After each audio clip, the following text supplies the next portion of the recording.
नरेंद्र मोदी के Donald my friend की हिम्मत इतनी बढ़ गई है कि वो 78 साल पहले कायम की गई भारतीय संप्रभुता को गालियां दे रहा है। हम कहते हैं उठ तो उठता है, हम कहते हैं बैठ तो बैठता है, हम कहते हैं नाच तो नाचता है, और हम कहते हैं दुम हिला तो दुम हिलाता है। क्योंकि भारत में हमारे सहयोगियों ने जिम्मेदार रवैया दिखाया है और वो बिल्कुल वही कर रहे हैं जो अमेरिका बोल रहा है या जैसा अमेरिका चाह रहा है। नरेंद्र मोदी के नेतृत्व में बना न्यू इंडिया एक दब्बू इंडिया है, डरा हुआ इंडिया है, सहमा हुआ इंडिया है और अमेरिका के पीछे पीछे घूमता इंडिया है। क्या गजब की बात है कि इस गुंडा धौंस पर भी अपने 56 इंची की जुबान नहीं खुलती देश के सामूहिक आत्मसम्मान को आंख दिखाने वाले की आंख में आंख डालकर कहने की कि आपकी गुस्ताखी हमें मंजूर नहीं। ट्रंप जानते हैं कि रीढ़ विहीन नेताओं को धमकाओ और अपना काम निकालो।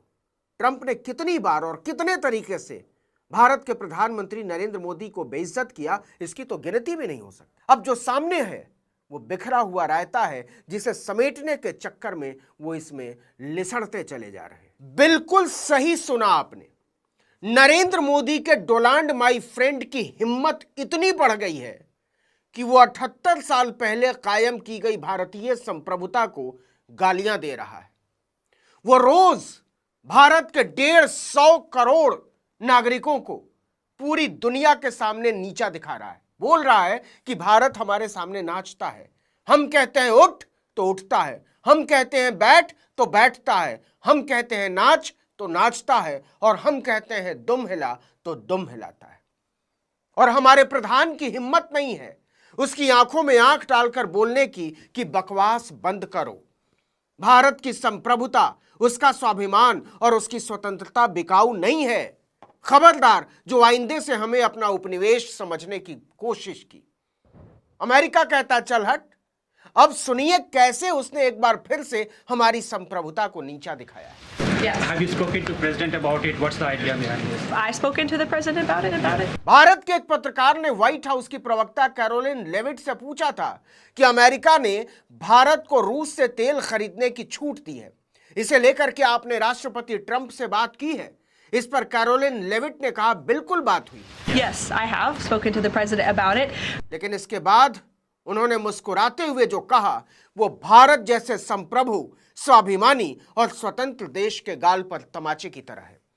व्हाइट हाउस ने कहा कि ईरान के साथ जारी संघर्ष के बीच एनर्जी सप्लाई बनाए रखने के लिए अमेरिका ने भारत को कुछ शर्तों के साथ रूसी तेल खरीदने की इजाजत दी है, मंजूरी दी है।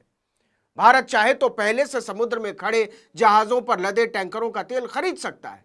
अमेरिका ने उसे इतने की ही इजाजत दी है, वो भी केवल 1 महीने के लिए। सुनिए जरा। Temporarily permitted them to accept that Russian oil, and this Russian oil was already at sea. It was already out on the water. So this short-term measure, we don't believe it will provide significant financial benefit to the Russian government at this time. ये बकवास है, सरासर बकवास। विपक्ष ने इसे लेकर मोदी की खाट खड़ी कर दी है। उसका कहना है यह भारत की सरकार की जिम्मेदारी है कि वो अपनी कायरता और दब्बूपन छोड़े और देश के नागरिकों को बताए कि भारत अभी भी एक संप्रभु राष्ट्र है और उसे दुनिया के किसी भी मुल्क के साथ कारोबार करने के लिए नरेंद्र मोदी के डोनाल्ड माई फ्रेंड की आज्ञा या इजाजत की जरूरत नहीं है। Now the United States will decide who we buy oil from. Yes. The United States will come to us and say you cannot buy oil from so and so and so and so and so and so. क्या आप America की हिमाकत का अंदाजा लगा सकते हैं? वो कह रहा है कि हमारे कहने के बाद भारत ने अमेरिका द्वारा प्रतिबंधित रूस से तेल खरीदना बंद कर दिया, लेकिन अब ईरान के साथ लफड़े की वजह से उसके यहां कोहराम मचा हुआ है, इसलिए हमने एहसान करते हुए उसे थोड़ी सी छूट दे दी है। व्हाइट हाउस की प्रेस सेक्रेटरी कैरोलिन लेविट ने कहा कि राष्ट्रपति डोनाल्ड ट्रंप, अमेरिकी वित्त मंत्री स्कॉट बेसेंट और राष्ट्रीय सुरक्षा टीम ने यह फैसला किसके लिए? भारत के लिए। यह फैसला इसलिए लिया क्योंकि भारत में हमारे सहयोगियों ने जिम्मेदार रवैया दिखाया है और वो बिल्कुल वही कर रहे हैं जो अमेरिका बोल रहा है या जैसा अमेरिका चाह रहा है। The President and the Secretary of Treasury and the whole national security team came to this decision because our allies in India, as you know, Lalit, have been good actors and have previously stopped buying sanctioned Russian oil. हद है, हद है, हद है, हद है इसको सुनना, हद है इसको बर्दाश्त करना और हद है इस पर चुप बैठना। नरेंद्र मोदी की चुप्पियां इस धारणा को जन्म दे रही है कि उनके नेतृत्व में भारत ने कायरता को, दब्बूपन को, लाचारी और बेबसी को अपनी विदेश नीति के तौर पर स्वीकार कर लिया है। दुनिया के सामने व्हाइट हाउस का संदेश बिल्कुल साफ है। नरेंद्र मोदी के नेतृत्व में बना न्यू इंडिया एक दब्बू इंडिया है, डरा हुआ इंडिया है, सहमा हुआ इंडिया है और अमेरिका के पीछे पीछे घूमता इंडिया है। हम आत्मनिर्भर की बात कर रहे हैं, हम अमेरिका का ऑर्डर मान रहे हैं, तो हमारी आत्मनिर्भरता और हमारे देश को कोई डिक्टेट कर रहा है कि आपको तेल कितने दिन खरीदना है, कितना ले पाएंगे आप। सवाल है कि अमेरिका होता कौन है भारत को तेल खरीदने की इजाजत देने वाला? अमेरिका होता कौन है भारत के लिए कारोबार की शर्तें तय करने वाला? अमेरिका होता कौन है भारत को कमजोर और कायर करार देने वाला? लेकिन अमेरिका यह सब कर रहा है और छिप कर नहीं कर रहा है, डंके की चोट पर कर रहा है, दुनिया की मीडिया के सामने कर रहा है। गौर कीजिए, कैरोलिन लेविट ने क्या कहा। उन्होंने कहा कि हमने भारत को सिर्फ अस्थायी तौर पर रूसी तेल खरीदने की अनुमति दी है। अनुमति शब्द का इस्तेमाल किया है क्योंकि अमेरिका के प्रति भारत ने अपनी निष्ठा साबित की है। बावजूद इसके यह सिर्फ एक अस्थायी व्यवस्था है। लेविट ने कहा, हमारा मानना है कि इससे रूसी सरकार को कोई खास वित्तीय फायदा नहीं होगा।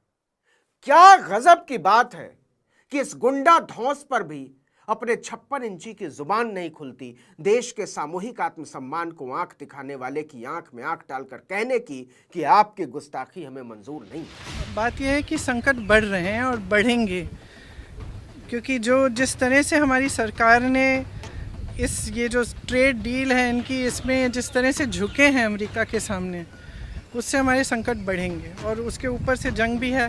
नरेंद्र मोदी को नेशन फर्स्ट की सूक्ति ईरान से सीखनी चाहिए कि जब बात अपने स्वाभिमान और अपनी स्वायत्तता पर आ जाए तो उसकी हिफाजत कैसे करते हैं। दरअसल इस पूरे मामले में नरेंद्र मोदी एक अनाड़ी प्रधानमंत्री साबित हुए हैं, वरना यह बात तो दुनिया कब का जान चुकी है कि ट्रंप की साख भारत में ट्रकों के पीछे लिखी जाने वाली इस तुकबंदी से ज्यादा कुछ नहीं, ऐसा कोई सगा नहीं जिसको हमने ठगा नहीं। ट्रंप असल में एक राष्ट्राध्यक्ष की तरह नहीं, गली के गुंडे की तरह व्यवहार करते हैं। इसकी भी वजह है, ट्रंप को मालूम है कि उनमें से कोई भी अमेरिका पर अपनी निर्भरता के कारण उनका विरोध नहीं कर सकता। ऐसे नेताओं की लंबी लिस्ट है जिनके साथ ट्रंप ने बदसलूकी की। इंतहा तो तब हो गई जब उन्होंने नाटो के सहयोगी देश ब्रिटेन के प्रधानमंत्री कीर स्टारमर के साथ भी वैसा ही सुलूक किया जैसा वो Spain, Denmark, Norway, Canada, Ukraine, दक्षिण अफ्रीका, फ्रांस, स्विट्जरलैंड और न जाने कितने देशों के नेताओं के साथ कर चुके हैं। याद कीजिए, स्पेन ने जब ईरान के खिलाफ युद्ध में उन्हें अपने यहां के सैन्य अड्डों का इस्तेमाल करने की इजाजत नहीं दी तो ट्रंप ने धमकाया कि अमेरिका किसी से इजाजत नहीं मांगता। और तो और जिस यूक्रेन के राष्ट्रपति व्लादिमीर जेलेंस्की ने ट्रंप के कहने पर अपना पूरा देश बर्बाद कर डाला, उन्हें व्हाइट हाउस में बुलाकर बेइज्जत किया। I will wear a costume after this war will finish. Yes, maybe something like yours. Yes, maybe something better. I don't know. We will see. Maybe something cheaper then. तो Trump का formula बहुत साफ है। अगर आप अपनी रक्षा खुद नहीं कर सकते तो आपने अपनी सुरक्षा की जिम्मेदारी जिसे सौंपी है वो आपको नीचा दिखाए तो चुपचाप बर्दाश्त करना होगा। ट्रंप जानते हैं कि रीढ़ विहीन नेताओं को धमकाओ और अपना काम निकालो।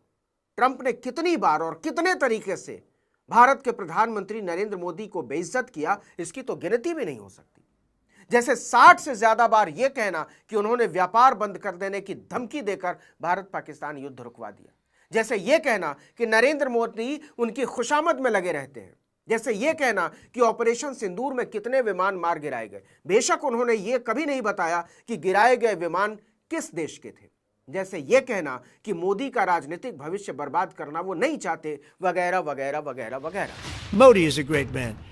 That he loves Trump. Now, I don't know if the word love, I don't want you to take that any different. I don't want to destroy his political career, okay? कुल मिलाकर कहानी यह है कि ईरान के मुद्दे पर नरेंद्र मोदी चारों तरफ से घिर चुके हैं और सबसे बुरी तरह घिरे हैं युद्ध छिड़ने से केवल 4 दिन पहले इजराइल का दौरा करके।